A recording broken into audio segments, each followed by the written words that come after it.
तो आज है 25 जून। ठीक है, तो आज है 25 जून। तो बेसिकली आज का हमारा टॉपिक, हम लोगों ने पहले चावल पे बात की थी, तो हम एक अकॉर्डिंग एक खेती पर ही बात करेंगे। एक प्रकार की खेती ही है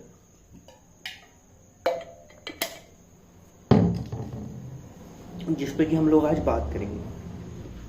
ठीक है, देखो मतलब वो एक एक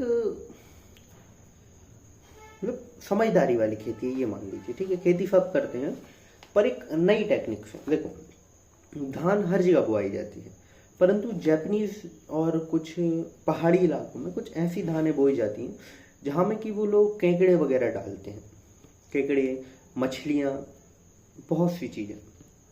ठीक है, तो ऐसी कुछ खेतियाँ भी होती हैं जिसमें कि क्या होता है, देखो जो केकड़े हैं जो चलते हैं वो मिट्टी खाते हैं। अब वो मिट्टी में चलते हैं तो मिट्टी को ना खुरदुरा खुरदुरा कर देते हैं, जो कि आप लोगों ने केंचुआ वगैरह में देखा होगा कि वो केंचुआ क्यों यूज़ किया जाता है, क्योंकि वो ना जड़ों को फैलने के लिए अच्छी से अच्छी चीज़ें करते हैं, क्योंकि वो मिट्टी को ना एकदम खुरदुरा मतलब थोड़ा सा वैसा बना देते हैं। ठीक है, तो ऐसा करके इसीलिए उसकी खेती की जाए, मतलब इसलिए उसमें डाल किया जाता है। फिर वो एक पॉन्ड बना देते हैं जिसमें कि साइड का पानी, तब फसल कटने पे आती है तो साइड का पानी कम हो जाता है और वो पॉन्ड में आ जाता है। तो वो सब चीज़ें उसी एक छोटे तालाब में आ जाएंगी, जिससे कि क्या होगा, उनको हार्वेस्ट, उनको पकड़ने में थोड़ी ज़्यादा सहूलियत हो जाएगी। फिर उनको मार्केट में जाकर उनको बेच दिया जाएगा, फिर खुद के खाने में यूज़ कर लिया जाएगा। ऐसे ही कुछ मछलियों में भी होता है।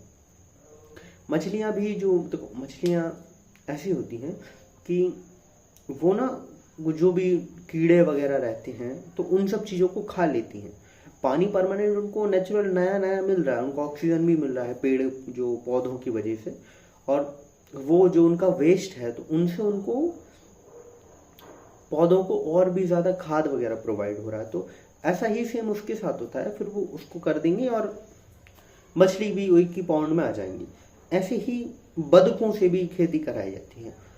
आप लोगों ने बाहर की कंट्रियों में देखा होगा, भरे खेत में बतखों को छोड़ दिया जाता है। बतख क्या करती हैं, अब वो तब चलेंगी तो वही है कि वो मिट्टी को थोड़ा अच्छा बनाएंगी, उनके वेस्ट से खाद बनेगा, और फिर जो कीड़े मकोड़े हैं वो बतख खा लेगी, और फिर बतखों को फिर देन आदमी खा लेंगे। ठीक है, तो ऐसा साइकिल चलता रहता है।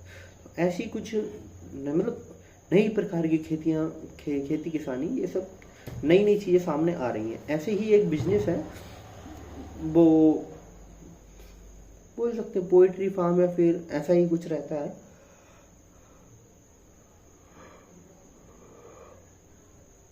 जिसपे कि ऊपर बकरी या फिर मुर्गी वगैरह पाली जाती हैं। पोएट्री फार्म एक ये वाला टॉपिक एक अलग हो गया, तो इस पर अपन एक दिन अच्छे से बात करेंगे, कल इस पर अपन बात करेंगे। तो ये एक बेसिकली यही है कि धान वगैरह की, देखो एक तो पैदावार बहुत होती है और अब किसान दो जगह से प्रॉफिट कमा सकता है, एक तो मछली और केकड़े बेच के, और दूसरा इन सब चीज़ों से। क्योंकि देखो प्रॉफिट कमाना बहुत ज़रूरी है किसानों को, और जो भी ज़्यादातर इनमें जो का है ना, देखो एक तो ज़्यादा पेस्टिसाइड्स यूज़ नहीं होते, अच्छी फसल निकलती है, और भी सब चीज़ें होती हैं। ठीक है, और बस धान वगैरह अच्छी होती हैं। जरूरी नहीं धान, हाँ सॉरी, पानी ज़्यादा पानी में धान ही लगती है, और भी खेती बाहर होती होंगी, पर मुझे नहीं लगता कि और भी और क्या होती होगी, मुझे धान का ही पता है। तो ठीक है, आज का हमारा टॉपिक होता है यहीं पे खत्म। हम मिलते हैं आपसे कल, तब तक के लिए जय।